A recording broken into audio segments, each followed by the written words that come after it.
मैं चक्री पद पाय निरंतर भोगे भोग घनेरे, तो भी तनक भये नहीं पूर्ण भोग मनोरथ मेरे। राज समाज महा अग कारण, अंडरलाइन दिस वर्ड्स, राज समाज महा अघ कारण, या का कौन बैर बढ़ावन हारा। वेश्यासम लक्ष्मी अति चंचल, या का कौन पतियारा। मोह महारिपु बैर विचार्यो, जग जिय संकट डारे। तन कारागृह वनिता बेड़ी, परिजन जन रखवारे। सम्यक दर्शन ज्ञान चरण तप, ये जिय के हितकारी। फिर से, सम्यक दर्शन ज्ञान चरण तप, ये जिय के हितकारी। ये ही सार असार और सब यह चक्री चित्तधारी। ये चित्त में ले लिया चक्री ने, अब क्या। छोड़े 14 रत्न नवो निधि, अरु छोड़े संग साथी। कोड़ी 18 घोड़े छोड़े, 84 लख हाथी। इत्यादिक संपत्ति बहु तेरी, जीर्ण तृण सम त्यागी। नीति विचार नियोगी, सुत को राज दियो बड़ भावी। होय निशल्य अनेक नृपति संग, भूषण वसन उतारे। श्री गुरु चरण धरी जिन मुद्रा, पंच महाव्रत धारे। धनिय समझ सुबुद्धि जगोत्तम, धनिय धीरज धारी। ऐसी संपत्ति छोड़ बसे वन, तीन पद ढोक हमारी। परिग्रह पोट उतार सब, लीनो चारित पंथ। निज स्वभाव में थिर भये, वज्र नाभि निर्ग्रंथ। जिसको निज का भान है, निज सत्ता का स्वीकार है, वही निज सत्ता को ध्याएगा। जिसको निज सत्ता का स्वीकार नहीं है, वो निज सत्ता को ध्याने में असमर्थ है।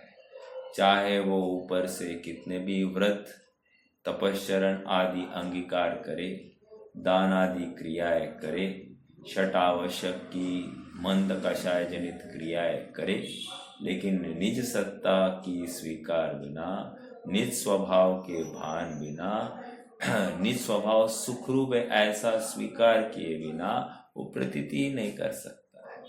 समझ में आ रहा है। अब यहाँ पर कह रहे हैं, मैंने जो अभी छंद बताया, मैं चक्री पद पाए निरंतर। सब हमको चक्रवर्ती पद नहीं मिला, ठीक है, लेकिन चक्रवर्ती जैसे भोग तो मिले ही होंगे। चक्रवर्ती जैसे भोग मतलब उनको 96,000 होगी, तुम्हारे पास 5-6 तो होगी कम से कम किसी काल में, भूतकाल में। नहीं 5 का देव हुआ तभी तो 32 तो थी कि नहीं, कम से कम 32 थी कि नहीं, तो थी। इसका मतलब उनके जैसे भोग, और क्या, तुम्हारे खाने पीने के थाट बाट, और क्या, सब कुछ इत्यंभूत एकदम बढ़िया। ये सब होते हुए भी तुम सुखी क्यों नहीं हुए, ये नक्की करो। एक चलो कदाचित मान ले कि तुमको नहीं मिले होंगे, लेकिन देखो ना, दूसरों को देखो, दूसरों को देखकर तुम समझदार बनो। समझ में आ रहा है क्या? हम अक्सर दूसरों का दाखला देकर, आप मालूम है आपको, कोर्ट में भी यदि कोई रूलिंग देनी है, जजमेंट देनी है, तो वो क्या करते हैं जज मालूम है? पहले ऐसी की ऐसी कोई केस हुई है क्या जिसका जजमेंट दिया गया है, उसका आधार लेते कि भाई हमने 2000 अमुक अमुक वर्ष में इस दो पक्षों में जो बीच में जो जजमेंट दिया गया था, उस जजमेंट का आधार लेकर इस जजमेंट आज वर्तमान में हम इस केस का जजमेंट दे रहे हैं। समझ में आ रहा है क्या आपको? मैं ये क्यों बता रहा हूं, मतलब आधार दे रहे हैं। तो मैं समझाने का प्रयोजन इतना ही है कि कदाचित हमने भूतकाल में ऐसे भोग नहीं भोगे होंगे, लेकिन किसी और ने भोगे हैं ना, और वो दुखी रहा है ना, तो तुम कैसे सुख की कल्पना कर रहे हो, राइट? तो ये पहले नक्की करो कि तुम विषय भोगों से सुखी नहीं होगे। अब देखो क्या कह रहे हैं, राज समाज महा अघ कारण। क्या कह रहे हैं, बड़ी बात आ गई। राज समाज महा अघ कारण, हाँ मतलब राज्य पद, कोई भी प्रतिष्ठित पद, ये अघ कारण, अघ मतलब पाप का कारण है या घात भी हो सकता है। अघ, अघ मतलब होता है पाप। महा अघ कारण, समाज भी महापाप का कारण है। तो समाज में मिलना घुलना ये भी पाप में ही प्रवृत्ति का कारण हो गया। आगे देखो क्यों है, बैर बढ़ावन हारा, बैर बढ़ाता है, कंपटीशन तैयार करता है, इससे आगे अपन जाए, इससे आगे, इससे ज्यादा अपने पास हो, ऐसी निरंतर भावना, बैर बढ़ावन हारा। समझ में आ रहा है? वेश्यासम लक्ष्मी अति चंचल, या का कौन पतियारम। अब देखो महत्वपूर्ण बात, मोह महारिपु बैर विचार्यो। दो बातें कही, मोह महारिपु, रिपु, रिपु मतलब शत्रु, शत्रु।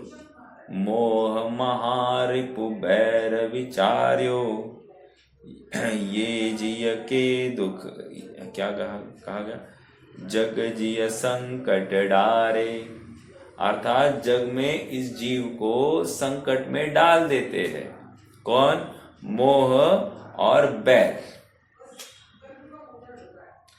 ठीक है।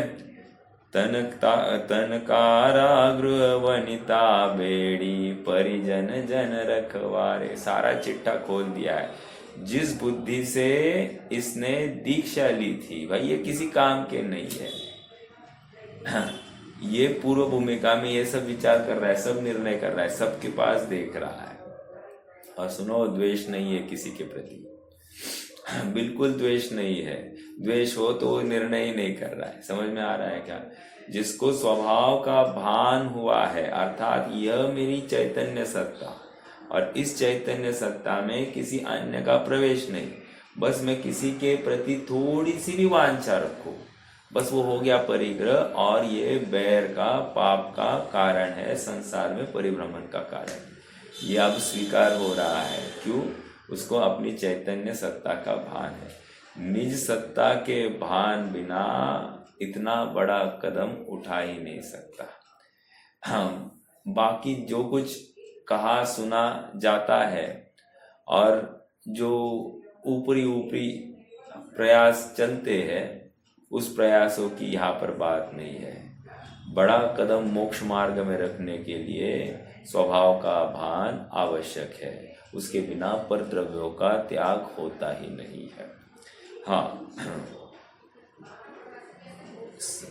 क्या आया बात? सम्यक दर्शन ज्ञान चरण तप, ये जिय के हितकारी, ये ही सार असार और सब यह चक्री चितधारी। मतलब जितना समाज है, जितने भी अपने परिजन है और जितनी अपनी वनिता है, ये सब तुम्हें अटकाने के ही काम करने वाले हैं। देखो और एक बात बताओ, हाँ, मुनिराज को भी होता है ऐसा, जैसे वृद्धावस्था हो गई और वृद्धावस्था में कदाचित उनको अब आचार्य पद होगा, मोस्ट प्रोबेबली। तो मोस्ट प्रोबेबली मतलब होना चाहिए। तो ऐसे मुनिराज को क्या होता है कि सभी अपने संग वाले आदर तो करते ही हैं। अब इनको अपना अंतिम समय दिखाई दे रहा है, तो क्या करेंगे? तो अपना आचार्य पद का त्याग करेंगे, योग्य शिष्य को आचार्य पद में बिठाएंगे और वे स्वयं उनके आज्ञा में रहेंगे। ठीक है, लेकिन होता क्या है कि सभी का अपने पूर्व के गुरु के प्रति आदर और स्नेह वात्सल्य भाव रहने के कारण थोड़ा सा इनकी साधना में बाधकता भाषित होने लग जाती है। इसलिए साधु भी अंतिम समय में परगणचर्या करते हैं। परगणचर्या मतलब क्या? नवीन संघ में जाते हैं और वहां पर नवीनता से रहते हैं। समझ में आ रहा है क्या? परगणचर्या, क्योंकि वहां कोई परिचित नहीं होता है, और जब अपरिचित होता है तो फिर राग भी कम होता है, राग कम होता है तो फिर साधना में विशेषता आ जाती है। निमित्त नैमित्तिक संबंध है, बट परगणचर्या की बात आती है। ये इतनी बात क्यों कर रहे हैं? मतलब वो भी राग जो है वो परिग्रह के खाते में है ना, वो भी जानते इतना भी राग हमको स्वीकार नहीं है। हाँ, पंडित साहब मोक्षमार्ग प्रकाशक में कहते हैं, जिस श्रद्धान से तुम्हारे राग द्वेष घटे वो श्रद्धान सम्यक दर्शन है। कितनी बड़ी बात कही। जिस श्रद्धान से तुम्हारे राग द्वेष घटे, अभी अपने ऊपर लगाओ। हमने ये स्वाध्याय किया, हमारा राग द्वेष घटा, क्या घटा? गए जाने की बात नहीं कर रहे हैं, मैं राग द्वेष घटने की बात कर रहे हैं। तो तुम्हारा ये राग द्वेष घटा तो तुम्हारा श्रद्धान यथार्थ है। यदि राग द्वेष घटा ही नहीं है, जो का त्यों बरकरार है, तो तुम्हारा श्रद्धान, तुम्हारा ये पढ़ना लिखना कारगर नहीं हुआ। ये समझा रहे, आप पकड़ना इस बात को, महत्वपूर्ण बातें है ये। आज हमारी 221 गाथा का अभ्यास पूर्ण हो गया है, तो अपन 222वीं गाथा की तरफ आगे बढ़ेंगे। चरणानी योग सूचक चूलिका, या इसी को सम्यक चारित्र अधिकार कहते हैं। इसमें 222 222। हाँ, अब इस गाथा में कह रहे हैं कुछ थोड़ी सी बात हटा कर कहने वाले हैं। अब तक क्या कह रहे थे भाई, तुम्हें परद्रव्य का अवलंबन है तो तुम परिग्रही हो। तो शिष्य खड़ा हुआ, साहब ऐसा तो फिर 100% आत्मा में रहने वाला एक तो दिखाओ ना साहब हमको। उसको कोई ना कोई अवलंबन तो पाया ही जाता है। अगर आत्मा में ज्यादा देर नहीं रहा तो कहाँ रहेगा और क्या करेगा? तो बाहर आएगा तो अपने आप ऊपर का अवलंबन हो गया, पर का अवलंबन हो गया तो परिग्रह हो गया, परिग्रह हो गया तो छेद हो गया, छेद हो गया तो गया काम से। तो कैसे चलेगा?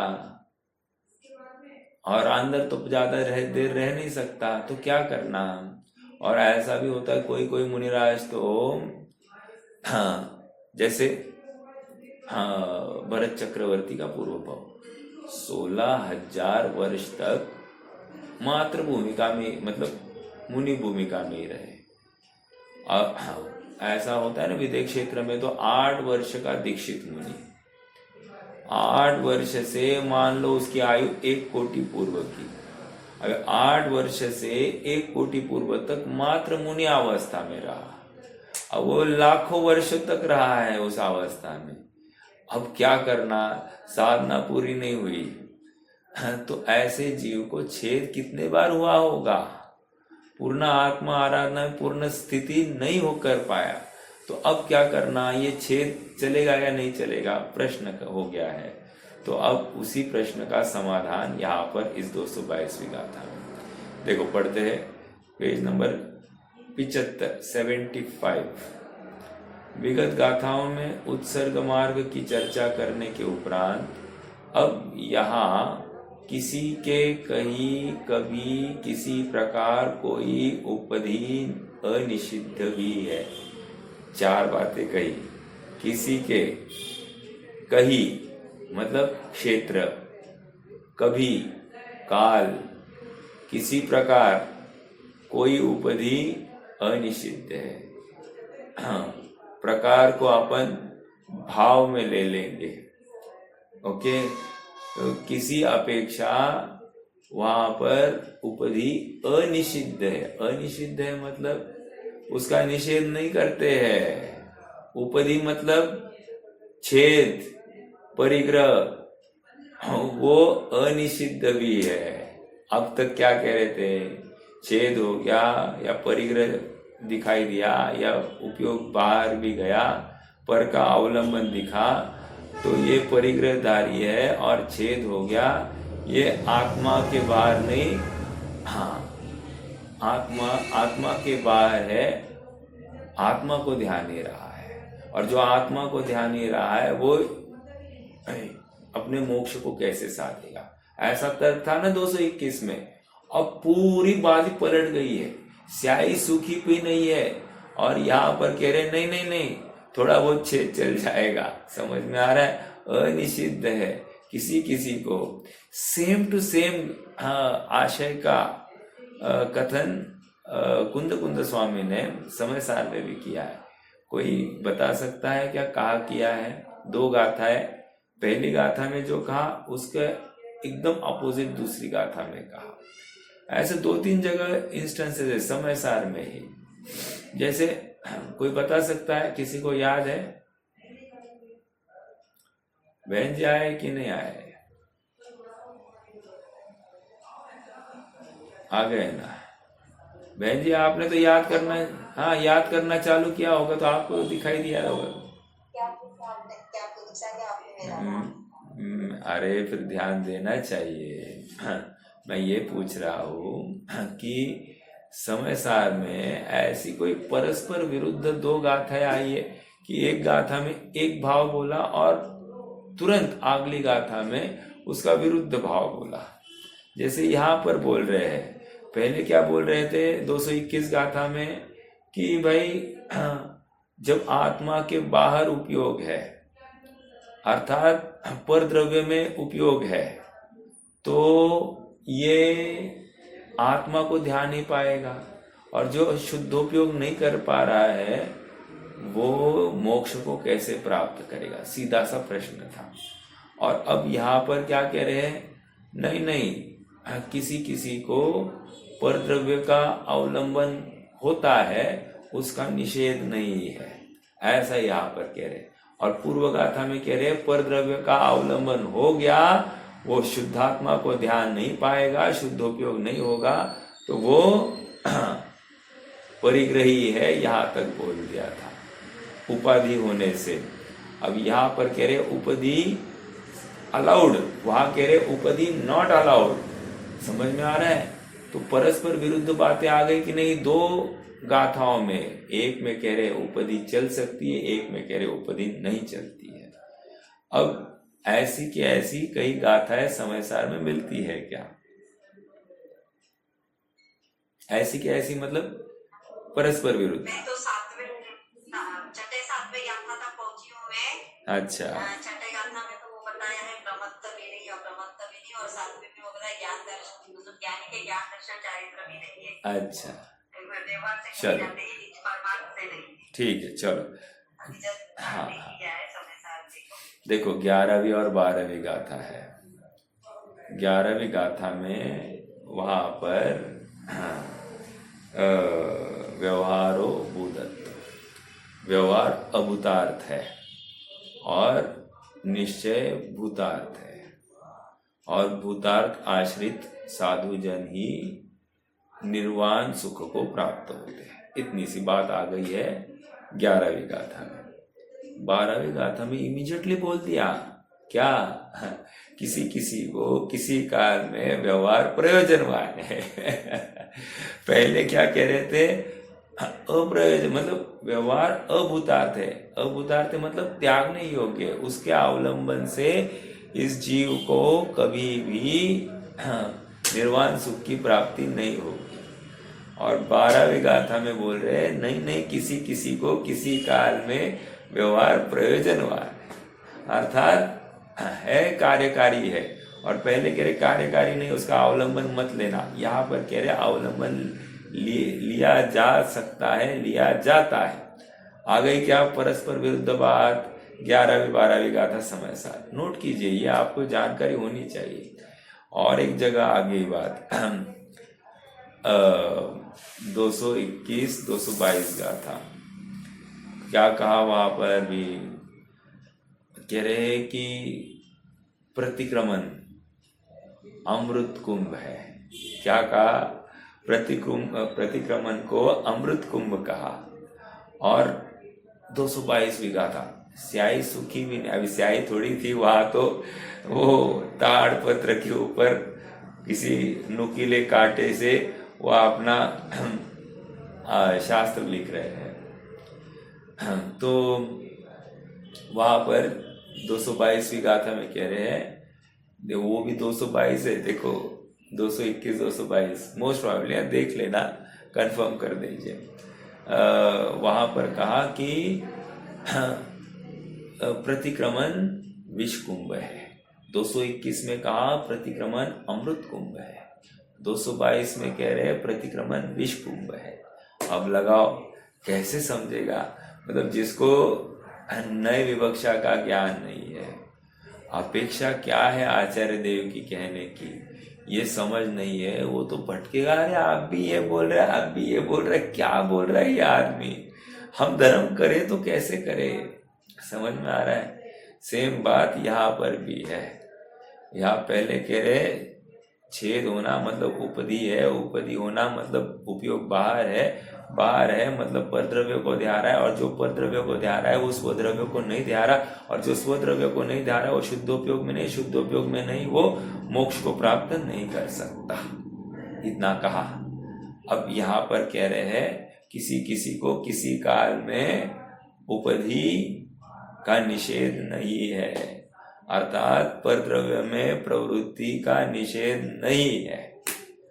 अब कैसे समझेंगे, आप पकड़ रहे हैं क्या मैं क्या किस तर्क को खड़ा कर रहा हूं। हाँ, ये स्टाइल आप देखो, कुंद स्वामी की स्टाइल देखो लिखने की, कितना बैलेंस बिठाकर चल रहे हैं, क्योंकि एकांतवाद का पोषण का उनको भय भी है। कोई एक ही अंग को लेकर उसी का एकांत करते हुए आगे बढ़े नहीं, इसलिए इमीडिएटली उसको व्यवहार का पक्ष भी ख्याल में लाया जा रहा है। समझ में आ रहा है। पहले में जहां पर निश्चय की अधिकता हो गई तो उनको लगा कि ये साहब ये पढ़कर ये तो भटक जाएगा, इमीडिएटली व्यवहार पक्ष का भी भान कराया। ओ आई एम सॉरी व्यवहार पक्ष का भी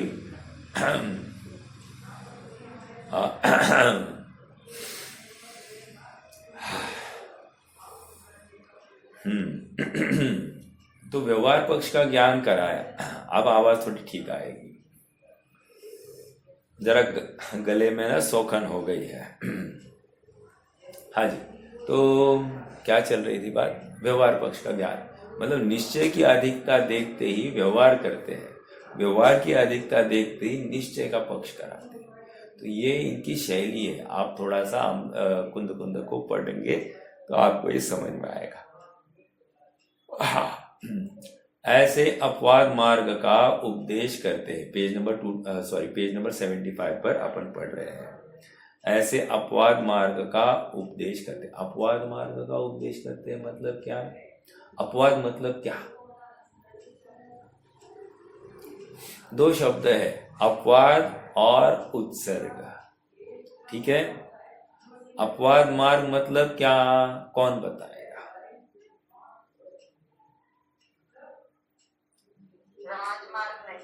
राजमार्ग नहीं, वेरी गुड। राजमार्ग नहीं मतलब क्या,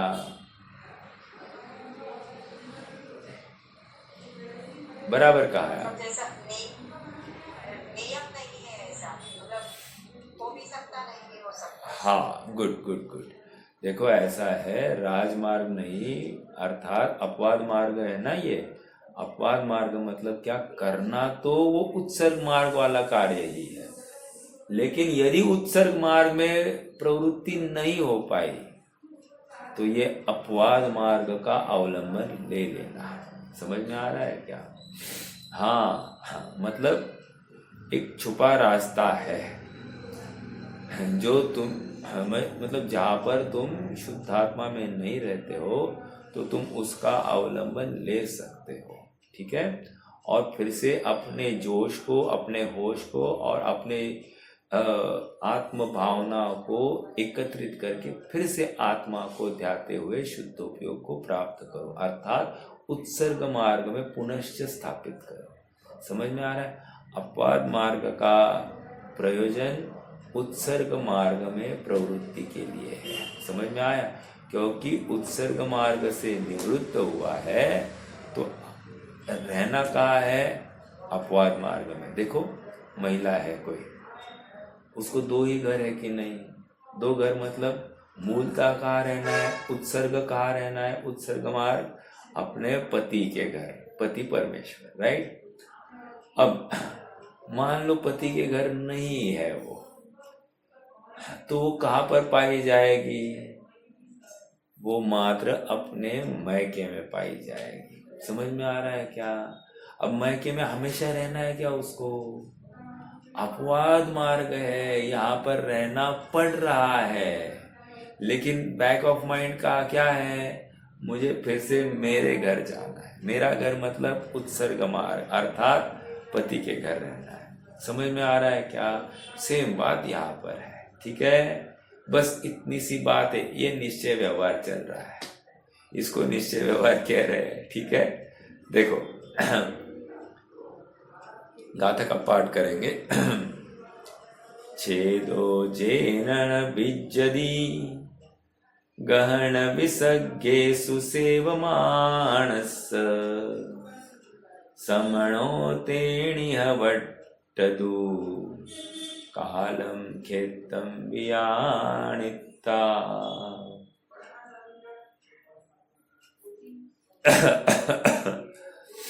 देखो, छेद न हो जिस तरह आहार लेवे उस तरह हो विसर्जन निहार का भी क्षेत्र काल विचार कर। देखो, इस गाथा में ना और एक पहलू खुल गया है। क्या खुल गया है? ये क्षेत्र काल विचार कर, ये पहलू से ना थोड़ा सा विषय से विषयांतर भी किया है। किसी ने अपनी स्वच्छंदता का पोषण करने के लिए भी इसका उपयोग किया है। समझ में आ रहा है क्या? तो हमको सावधान रहना। यहाँ पर आचार्य देव की क्या अपेक्षा है, उसी के अनुरूप चलना। अन्य अपनी बुद्धि अगर उस कथन में वीतरागता का पोषण नहीं हो रहा है तो फिर अपनी बुद्धि या राग द्वेष का ही पोषण हो रहा होगा। अगर जो अर्थ अपन कर रहे हो तो वो अर्थ बिल्कुल नहीं लेना। जैसे हाँ, यहाँ पर चर्चा हिंदी अनुवाद जरा पढ़ लीजिए फिर से। छेद न हो जिस तरह आहार लेवे उस तरह हो विसर्जन निहार का भी क्षेत्र काल विचार कर। अच्छा, आहार में क्षेत्र काल का विचार करके कुछ चेंज हो सकता है, और वो छेद नहीं माना जाएगा। मतलब उतना सा अलाउड है, मतलब उससे भी मेरा मुनिपना बरकरार रहेगा और उसको छेद नहीं माना जाएगा। मतलब छेद मतलब जो भटक गया है, राइट? मिथ्यात्व में आया वाला छेद तो नहीं होगा। क्षेत्र काल की अपेक्षा मतलब किसी क्षेत्र में किसी काल में अगर थोड़ा बहुत हो गया एडजस्टमेंट तो वो अलाउड है। समझ में आया? तो ऐसा अर्थ नहीं करना। समझ में आ रहा है क्या? क्योंकि वहां तो तीव्र राग का ही पोषण है और कुछ भी नहीं। समझ में आया? हाँ, मतलब हाँ बोलिए ना। चंद्रगुप्त महाराज को जो देवों को एक आहार मिला था, हाँ वो कैटेगरी में आएगा ना, अपमान मारने में। हाँ, देखो नेत्रकाल की अपेक्षा। हाँ, बराबर बराबर, ले सकते हैं उसको।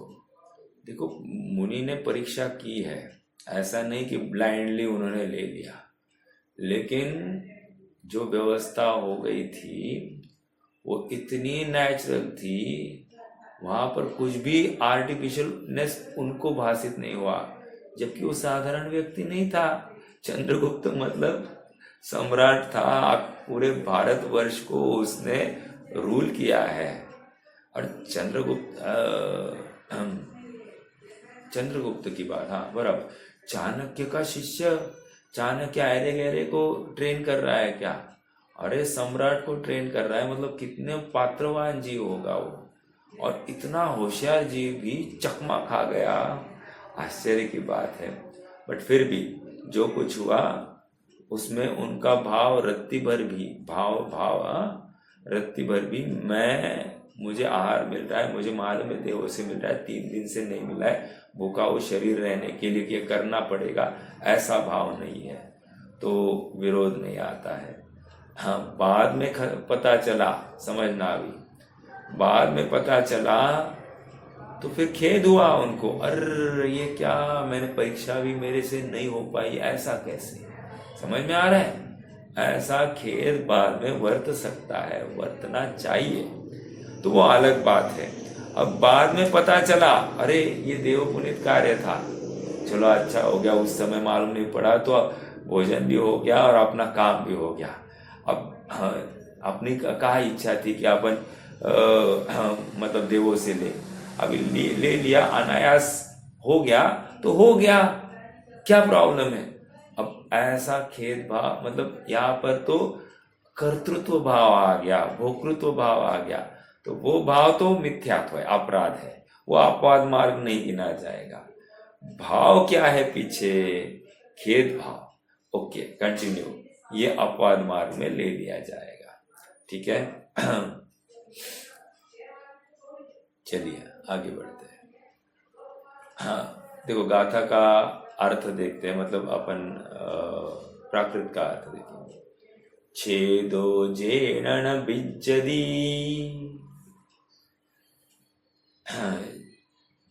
छेद न हो ऐसा जानकर, क्या? गहन विसर्गे सुसेवमानस, ग्रहण करना और विसर्जन करना। ग्रहण किसका होता है? आहार का। विसर्जन किसका होता है? निहार का। समझ में आया? गहन विसर्गे सुसेवमानस, समणो तेणिह विवट्टदु, श्रमण ऐसा ही वर्तन करता है। समणो तेणिह वट्टदु, कालम खेतम वियानितो, क्षेत्र काल को वियानितो विशेष प्रकार से जानता हुआ, ठीक है, विशेष प्रकार से जानता हुआ वो आहार निहार में सावधान होकर प्रवर्तन करता है, जिससे उनको छेद इस टाइप का नहीं हो कि वे मुनि अवस्था से ही च्युत हो जाए। मुनि अवस्था बरकरार रहकर छेद होना अलाउड, बट मुनि अवस्था का ऐसा छेद हो जाए कि वो मुनिपने के योग्य कार्य ही नहीं हो, तो वो स्वीकार नहीं है। इसका मतलब अलाउड है। जैसे जैसे देखो, थोड़ा सा उदाहरण साधारण ही है, हल्का है। अभी मान लो किसी पुरुष को किसी महिला का सेवन करना है, तो किसका करे? अपवाद मार्ग में स्वस्त्री का होता है, राइट? पर स्त्री का तो नहीं हो सकता है ना। हाँ, तो ये कह रहे अपवाद मार्ग क्या है? स्वस्त्री का। और उत्सर्ग मार्ग क्या है? स्वस्त्री का भी सेवन ना हो। समझ में आया? अपवाद मार्ग वहां पर स्त्री का, और उत्सर्ग मार्ग स्वस्त्री, ऐसा नहीं लेना है। आप पकड़ रहे क्या मेरी बात को? एक कहीं पर भी कैसा भी अपवाद मार्ग और कैसा भी उत्सर्ग नहीं, शास्त्र में आया अपवाद मार्ग में यह अलाउड है, छेद अलाउड। तो अपवाद मार्ग का अर्थ क्या और अपवाद किसको कहते हैं? अपवाद में करने योग्य कार्य क्या होते हैं, इसका भी खबर तुम्हें होनी चाहिए। कुछ भी करोगे और वो अलाउड होगा ऐसा नहीं, ठीक है? देखो एक घटना है, मैं यहाँ पर कितनी बैठेगी ये मालूम नहीं, चलो फिर भी मैं बता देता हूँ। एक कांट नाम का दार्शनिक हुआ है, उसने ये घटना लिखी है। अब मुझे एग्जैक्ट याद नहीं कि वो सत्य घटना है या क्या है, बट फिर भी हुआ ऐसे। एक राजा था, राजा ने अपने मंत्री को शत्रु मतलब अन्य राज्य पर हमला करने के लिए भेज दिया है और वहां से जीतकर बहुत कुछ यहाँ पर लाने के लिए कहा है। अब और एक बात कही है कि वहां पर जाकर वहां की जो सर्वोत्कृष्ट चीज है वो गिफ्ट के रूप में मेरे लिए लेकर आना।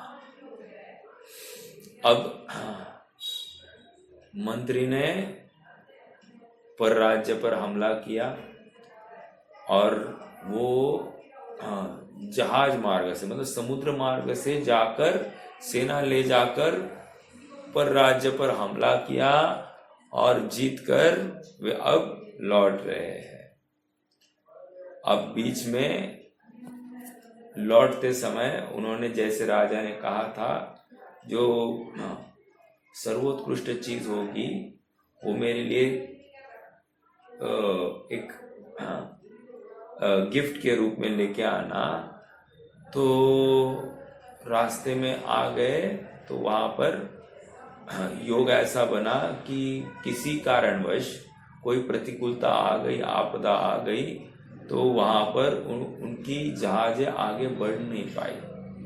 अब समुद्र में ही रुकना बन रहा था और काल मान लो महीने चले गए कि जहाजें आगे ही नहीं चली। अब लोग मरने को हो गए थे, सेना के लोग मरने को हो गए थे। अब क्या किया जाए? अनाज पूरा खत्म हो गया था। अब बचा मात्र राजा के लिए जो कुछ फल लेकर आए थे विशेष, वे फल बचे थे। तो इस मंत्री ने आदेश दिया कि भाई सबको वो फल बांट दो। समझ में आ रहा है? सबको फल बांट दो, यह आदेश दिया। सेना जिंदा रहने के लिए उसने यह आदेश दिया। अब देखो उपसर्ग हट गया है, रास्ता साफ हो गया है। अब जहाजें आगे चली है और अपने राज्य पहुंच गए। राज्य पहुंचने के बाद में विजयी होकर आए थे तो राजा को पहले मिलने गए। राजा ने भी बधाई दी और शाबाशी दी, लेकिन राजा ने उनको अपने लिए क्या लेकर आए हैं ये पूछा। अब मंत्री ने कहा कि साहब आपने जो कहा था उसके अनुरूप हम वहां से उत्कृष्ट फल लेकर आ रहे थे, लेकिन मार्ग में ऐसी आपदा आ पड़ी तो हम हमने मतलब मैंने अपने जिम्मेदारी पर सेना की रक्षा के लिए, उनको जीवित रखने के लिए मैंने उनको ये फल बांटे हैं। बस राजा ने मंत्री को मृत्यु दंड दिया है। इसके ये सुनकर राजा ने मंत्री को मृत्यु दंड दिया है। अब इसके ऊपर मतलब मैंने ये घटना क्यों बताई? घटना इसलिए बता रहा हूँ, अपवाद मार्ग और उत्सर्ग मार्ग, मतलब सैनिकों की जान रहे बची रहे, उसमें अपवाद मार्ग में उन्होंने राजा के लिए लाए गए फल भी सेवन नहीं करने चाहिए। ये नीति है, ये नीति है। और इसी नीति का अपवाद किया अर्थात छेद हो गया है। ये छेद निषिद्ध है, अनिषिद्ध नहीं है।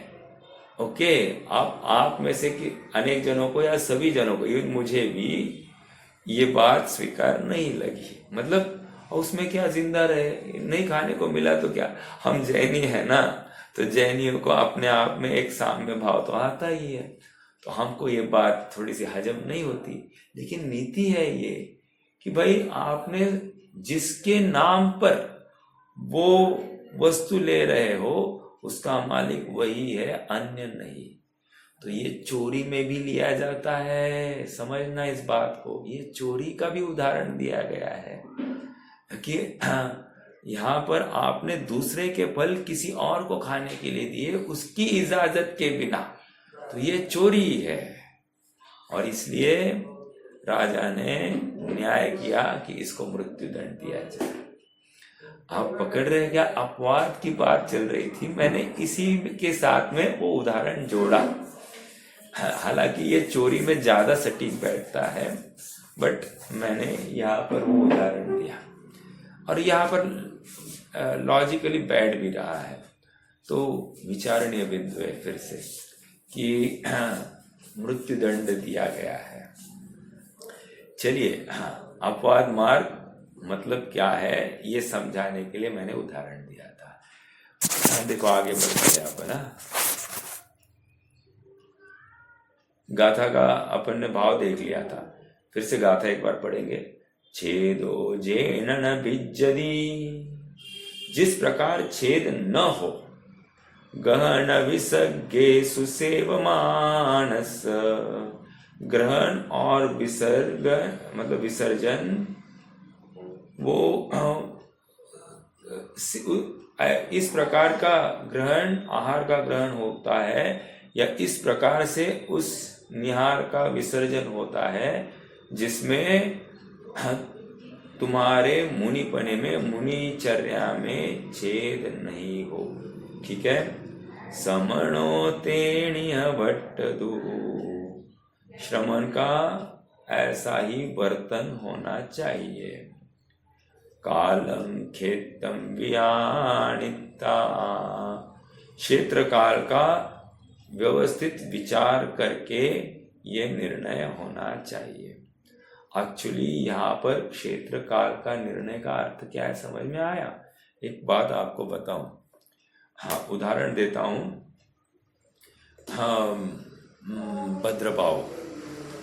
भद्रबाहु को किसी निमित्त ज्ञान से पता चला कि 12 साल का अकाल है। नॉर्थ वाले सभी मुनि, 24,000 मुनियों का संघ है, सबको आदेश चलो दक्षिण की तरफ। डर गए क्या? डर गए? समझना डर गए कि नहीं? परिषजय है कि नहीं? कौन सा क्षुधा तृषा परिषजय है कि नहीं है? हाँ, डर गए कि नहीं डर गए? क्या बोलेंगे आप? कितना बड़ा निर्णय है, आप समझिए थोड़ा सा। परिषय जय के धारी मुनिराज आज क्या कर रहे हैं? क्षुधा परिषय से डर के दक्षिण की तरफ निकले हैं। क्यों? ऐसा नहीं है, इसको हम अपवाद मार्ग में लेंगे। समझ में आ रहा है? मुनिपना सुरक्षित रखने के लिए वहां गए हैं, और ऐसा नहीं कि वहां जाकर वे अनाप शनाप कुछ खाने वाले थे। दक्षिण में जाकर शुद्ध आहार ही तो लिया और मुनिपना सुरक्षित रहा, तभी तो आज ये जिनवानी जितनी भी मिल रही है ये दक्षिण में आए इसकी वजह से मिली है, नहीं तो जिनवानी नहीं मिलती साहब। सब श्वेतांबर ग्रंथ पड़े रहते, आप पकड़ रहे क्या? ये सब आज जितना भी मिल रहा है माल, ये सब उस एक निर्णय के बल पर है। आप कुंद स्वामी हुए, जो कोई हुए, सब दक्षिण में हुए, क्योंकि साहित्य कन्नड़ लिपि में या फिर वो तमिल लिपि में लिखा गया है। भले ही है प्राकृत, लेकिन लिपि कन्नड़ है। मतलब जो मिल रहा है वो गोमट सार की बात है, सब उसी में पाया जा रहा है। विचारणीय बिंदु है। तो क्षेत्र काल का अर्थ, क्षेत्र का अर्थ काल के लिए उस काल में वैसा निर्णय लिया जाता है, ये अर्थ निकला। समझ में आया? अपवाद, इसको अपवाद कहा, इसको पूर्णतः छेद नहीं किया। छेद किसका हो गया? जो वहीं पे बैठे रहे, उत्तर में ही बैठे रहे ना, उनका छेद हो गया। देखो कालांतर में उन्होंने उस निर्णय का अनादर करके वहीं पे बैठे, तो वे ही भटक गए और नवीन पंथ चालू हो गया। समझ में आ रहा है क्या? कितना बड़ा वो निर्णय था, इसका मतलब आप अनुमान नहीं कर सकते कि क्या रिस्क होती है आचार्य की। 24,000 को एक झटके में पतित करना या 24,000 को तारना, वो एक निर्णय ने कितना बदल दिया है, इसका आप थोड़ा सा, आप उस जगह पर है और आपके आश्रित 24,000 लोग हैं। क्या करेंगे आप? क्या करेंगे? बहुत बड़ा निर्णय है ना? महिमा आनी चाहिए भद्रभाव की आपको, मतलब साधारण बात नहीं है। देखो,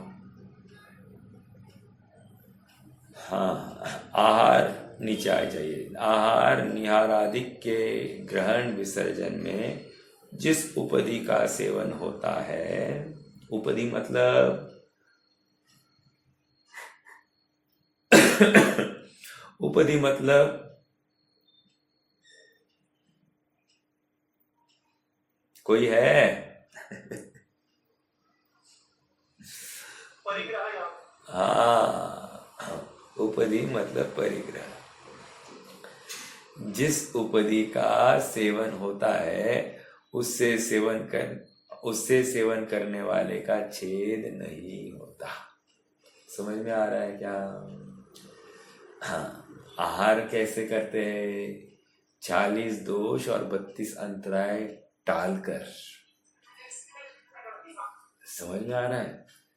40 दोष और 32 अंतराय, कंडीशंस कितनी लगाई है। अरे एक एक दोष टाल कर सेवन करेंगे। आप विचार तो करो कि भोजन का अवसर ही नहीं आएगा। आज हम रास्ते से चलेंगे, हमको मटन चिकन की दुकानें तो दिखाई देती है कि नहीं दिखाई देती है? दिखाई देती है, राइट? अब वहां से वो मृत कलेवर देख लिया, मुनिराज आगे बढ़ सकते हैं क्या भोजन के लिए? आप विचार करना थोड़ा सा। मतलब मुनिराज आगे बढ़ नहीं सकते, मृतक शरीर देख लिया तो। आज तो रास्ते के दोनों बाजू में ऐसी दुकानें लगी हुई दिखाई देती है। कैसे पॉसिबल है? आप थोड़ा सा विचार तो करो। आहार, अभी आप कोई कहेगा साहब यहाँ पर अपवाद करके देखो, है सुनना थोड़ा सा, तो यहाँ पर नॉट अलाउड। समझ में आ रहा है? नॉट अलाउड, इसमें आप चेंज नहीं कर सकते। मैं 40 दोष 32 अंतराय, जिससे अंतराय आती है उसमें आप कुछ भी चेंज नहीं कर सकते। हाँ, आहार ही नहीं हो सकता। समझ में आ रहा है? बहुत गंभीरता से विचार करना। तो 40 दोषों को पार करना, 32 अंतराय को पार करके आहार विधि मिलाना अपने आप में बहुत बड़ा चैलेंज है। उसके बाद में फिर इनके तपश्चरण रहते हैं। हाँ, जैसे रस परित्याग, विविक्त शय्यासन, समझ में आ रहा है क्या? विविक्त शय्यासन तो नहीं, रस परित्याग मूल रूप से। तो रस परित्याग अगर हो या फिर कोई अटपटी वे प्रतिज्ञा लेकर निकल जाए, अनशन, अवमोदर्य, वृत्ति परिसंख्यान, आई एम वेरी सॉरी, वृत्ति परिसंख्यान। वृत्ति परिसंख्यान मतलब अटपटी कोई शर्त लेकर चले। रस परित्याग मतलब कोई अमुक रस मिला तो ही वो उसी रस का ही आहार लूंगा, नहीं मिला तो नहीं लूंगा। समझ में आ रहा है? हाँ, फिर मात्र जल पर आ जाएंगे रिटर्न, ऐसा भी हो सकता है। कहने की बात इतनी है कि रस परित्याग और विविक्त वृत्ति परिसंख्यान कह रहे इसको पार करना है, मतलब अपने स्वयं की शर्तों को पार करना है और वहां पर निर्दोष भोजन होना है और फिर यहाँ पर आना है। और उस साइड का पक्ष भी ले लीजिए ना, श्रावक यथार्थ हो, श्रावक ने अहोभाव से दिया हो, समझ में आ रहा है, नवदा भक्ति हो, सप्तगुण से युक्त वो श्रावक होना चाहिए। ये सब बातें कितनी मिलने के लिए कितनी मुश्किल है, आप थोड़ा सा विचार करना, और तब जाकर आहार हो सकता है और उद्दिष्ट नहीं होना चाहिए। हाँ, तो मैंने इसीलिए कहा कि शिथिलता आने के लिए कितने अवसर है इस गाथा को पढ़कर। आचार्य देव ने तो कहा आहार काल का विचार करना और ले लेना। अरे आप उसको अपवाद मत मान बैठना, ऐसा नहीं है, ऐसा नहीं है। अपवाद कहाँ लगाना ये भी तुम्हें समझ चाहिए। अगर हम थोड़ा सा अर्थ का अनर्थ करेंगे तो हमने जिन आज्ञा के विरुद्ध हमने कोई निर्णय किया है और हमने घोर मिथ्यात्व का बंध किया है। मिथ्यात्व के बंध के कारणों में आ गई ये बात। जिन आज्ञा की, जिन वचन का अवर्णवाद। अवर्णवाद मतलब उन्होंने जो कहा है उसके विरुद्ध जाकर तुमने अपनी अकल लगाकर तुमने कुछ बोल दिया। समझ में आया? अवर्णवाद। इतना तो चलता है, पंचम काल है, आदि आदि सब बातें नहीं रे बाबा। तुम पाप करो लेकिन उसको वो पाप है ये मानो तो सही। भूमिका को ऊपर मत बढ़ाओ। पहले तुम पाप सर्वथा नहीं होगा इसकी गारंटी तुम्हें होनी चाहिए, तब भूमिका अंगीकार करना। ठीक है, समझ में आ रहा है? हाँ जी, देखो पढ़ते थोड़ा सा। आहार न्यारादिक के ग्रहण विसर्जन में जिस उपाधि का सेवन होता है उससे सेवन करने वाले का छेद नहीं होता। इसलिए हे श्रमणों, उक्त उपाधि युक्त क्षेत्र काल को जानकर इस लोक में भले प्रवर्तो अर्थात प्रवर्तन करो, कोई हानि नहीं। कोई हानि नहीं बोल रहे यहाँ पर। ठीक है, आगे बढ़ते हैं। ये थोड़ा सा रुक जाएंगे क्या? अपन कल ही लेंगे, आज रुक जाते हैं। मेरा आवाज